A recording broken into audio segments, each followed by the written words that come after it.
Hi, I'm Dave Fluker of Fluker Farms, and today we're going to take a tour of the mealworm facility.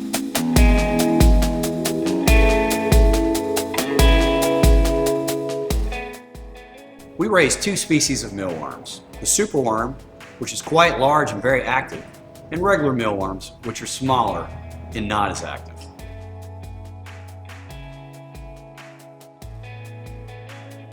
In the production room, mealworms are grown in trays filled with grain.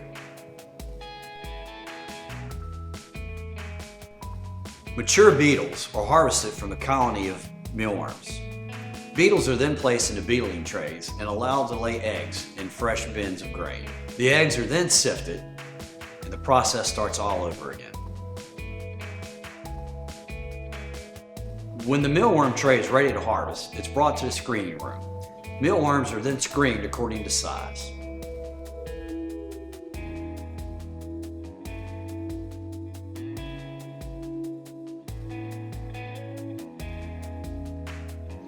Once screened, they're ready to either be boxed or cupped.